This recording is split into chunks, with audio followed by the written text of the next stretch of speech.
Estamos llegando a la unidad 3 de la materia de principios de la interpretación bíblica, el código BIB 2043 de 3 créditos. Y en esta unidad tenemos 4 lecciones, lecciones 7, 8, 9 y 10. Y algo que me encanta de esta lección o esta unidad es que se toca de algo que yo enseñaba antes. Yo era profe en el colegio y enseñaba literatura en español también. Entonces, las lecciones 7 y 8 estamos tocando figuras retóricas o tropos, a veces se llaman. Entonces, lección 7 es una lección de figuras retóricas básicas, 8 figuras retóricas especiales, y lección 9 estamos tocando narraciones, historias, epístolas, géneros diferentes de literatura, y lección 10, poesía y profecía, y estamos hablando de diferencia entre poesía y prosa, sus propósitos, la clase de lenguaje y la clase del género de literatura. No es solamente qué el autor había escrito, pero también tenemos que recordar que es cómo escribió también. Eso afecta mucho cómo interpretamos la Biblia. No solo lo que dijo, pero cómo lo dijo. Y si no fijamos en eso, vamos a perder mucho de cómo interpretar correctamente lo que el autor ha escrito y podemos de ahí entrar en herejía. Y eso es muy peligroso. Entonces voy a compartir mi pantalla y ya vamos a empezar directamente con las figuras básicas, las figuras retóricas básicas. Ok, tenemos las figuras básicas, los tropos. Y voy a comenzar, no estoy haciendo exactamente en el mismo orden que lección 7, pero los estoy agrupando. Más o menos el libro ha hecho lo mismo. Tengo algunos ejemplos y ejemplos bíblicos. Entonces, un ejemplo normal que usamos en el lenguaje cotidiano, pero también tengo un ejemplo bíblico.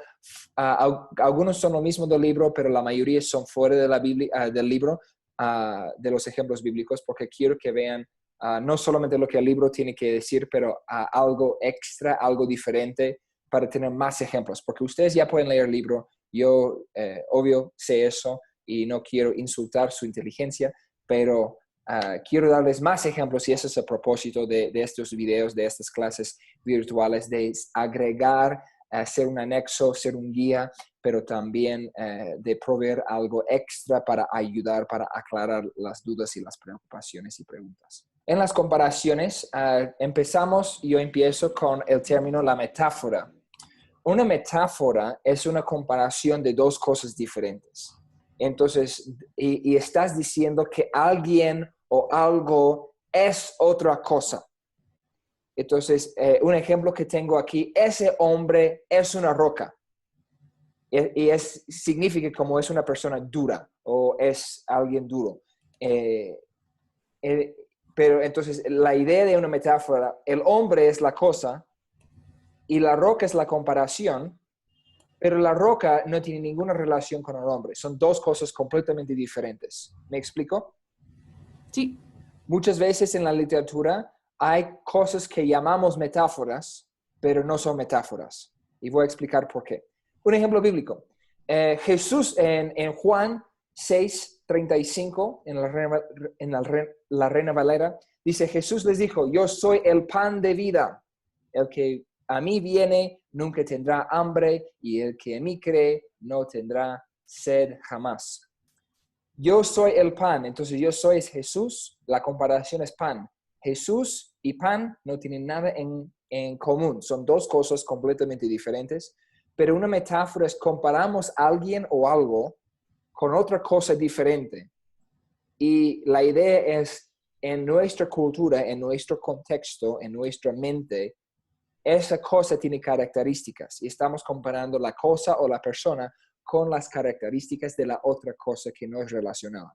Una roca no es una persona, pero la roca es dura, tiene características. Entonces estamos diciendo que la persona o la cosa o tiene las mismas características que la otra cosa. Cuando Jesús dice, soy el pan, pan de vida, está hablando de la cosa que el pan da aliento, da nutrición, sacia la persona, es producto de hambre, una persona ya no tiene hambre después de comer pan, entonces después de tener Jesús no tienes hambre, y eso es lo que está haciendo la metáfora, está comparando la característica de dos cosas que son completamente diferentes.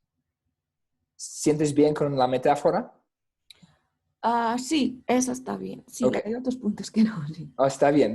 Cuando lleguemos ahí, por favor, porque eso estamos en vivo. Ah, muchas veces las personas creen que la siguiente cosa es una metáfora, pero no lo es. Y esas cosas son también para literatura en general, no son solamente para la Biblia, pero la Biblia es una obra de literatura. Pero la siguiente cosa es una metonimia. Una metonimia es una comparación de dos cosas, pero tienen algo en relación. Entonces hay muchas personas que usan una metonimia y lo llaman una metáfora. La metáfora no tiene nada en comparación. La metonimia tiene algo en relacionado, un atributo o algo así. Entonces, un ejemplo. La paz cambió la ley. Hablando de elecciones recién para los jueces. Podemos decir, la paz cambió la ley. La paz es la cosa, pero la paz se relaciona con otra cosa. La paz representa el gobierno de Bolivia, porque La Paz, perdón mis hermanos en Sucre, La Paz es la capital. Entonces, en La Paz ellos tienen el gobierno y podemos decir, La Paz cambió la ley, o podemos decir, Evo cambió la ley. Evo Morales es el presidente de Bolivia, pero no es necesariamente Evo mismo que lo hizo, es el gobierno. Entonces, Evo o La Paz, o podemos decir cuando la gente que habla en las noticias, muchas veces ustedes leen de los Estados Unidos, dice Washington. Bueno, Washington DC es una ciudad y es la capital de mi país. Dijo, Washington dijo que, bueno, la ciudad y toda la población de la ciudad no lo dijo eso, pero es una metonimia, es una comparación porque la capital queda en La Paz, la capital queda en Washington, o Donald Trump es el presidente de los Estados Unidos, o Evo Morales es el presidente, y eso una parte o algo relacionado con el gobierno, y es el gobierno que ha hecho esas cosas. Entonces, es la diferencia. La metáfora no tiene ninguna conexión. La metonimia tiene algo relacionado para representar otra cosa. Un ejemplo en la Biblia. Plata escogida es la lengua del justo, en Proverbios 10:20. Entonces, plata escogida es la lengua del justo, o sea, la idea de plata o dinero, y plata es una metonimia porque plata fue hecho de, dinero fue hecho de plata, y la lengua del justo, la lengua es parte de una persona, y lengua del justo es realmente otra cosa que voy a tocar después. Pero aquí la metonimia es plata porque tienen la misma relación. Dinero fue hecho de plata en ese tiempo, entonces dijeron plata, el elemento o la materia, no el material, perdón, no el dinero. No está diciendo dinero es la lengua del justo, pero plata escogida es no solamente la idea de dinero, pero también plata escogida está hablando de riqueza, algo que tiene valor, porque estamos hablando de algo de una persona justa. Entonces la idea es que como están hablando de algo que tiene valor, como dinero, como plata, y eso es su lengua. Entonces ellos tienen algo en relación, porque estamos hablando de la comparación de ¿cómo se llama? De los atributos de plata y una persona justa es algo de valor. Entonces esa es la metonimia en la Biblia. Entonces la metonimia tiene algo en conexión, la metáfora son dos cosas que no tienen ninguna conexión. ¿Está bien? Sí. Ok. Siguiente, hay una clase de metonimia, es más conectado de una metonimia, y es un sinécdoque. Perdón. Un sinécdoque compara una cosa con la parte de esa cosa. Ejemplo, Dios de mi corazón. Voy de una canción. Las canciones siempre nos ayudan porque las canciones son poesía con música. Esta es una canción muy Dios incomparable de Generación 12, una canción muy famosa y tiene un sinóptico aquí y quiero compartirlo con ustedes. Escuchen.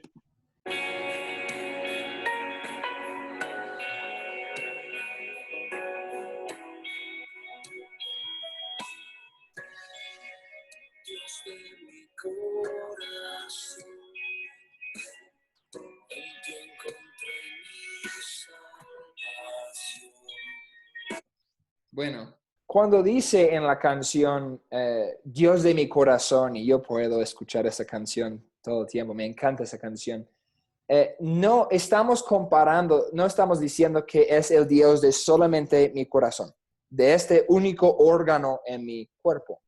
El corazón es parte de mi ser. El corazón en nuestra cultura es también el centro de nuestro ser simbólicamente. Cuando hablamos de nuestro corazón, estamos hablando del concepto de emociones, de sentimientos. Entonces, estamos hablando de Dios controla esa parte, afecta esta parte de nuestro ser, el centro de nuestro ser.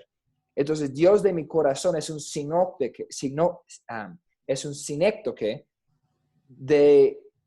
porque está escogiendo parte de nosotros o parte de la cosa para representar toda la cosa. Una metáfora compara dos cosas separadas, una metonimia compara dos cosas que tienen algo en relación, y un sinóptico es como una clase de metonimia, pero en vez de solo usar dos cosas que son relacionadas, está usando algo que es parte de otra cosa para representar toda la cosa.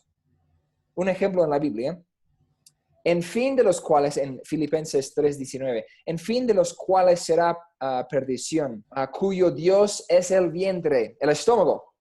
Entonces está diciendo Pablo aquí que la perdición de las personas que son glotones, la idea del vientre está representando parte del ser, pero sus deseos, sus antojos pecaminosos, lo que quiere, y la idea hablando del concepto de apetito. Entonces usa parte de la persona, su vientre, su estómago, para representar el resto del ser, los deseos de la persona. Eso es un sinécdoque que está pasando aquí literariamente. ¿Alguna pregunta?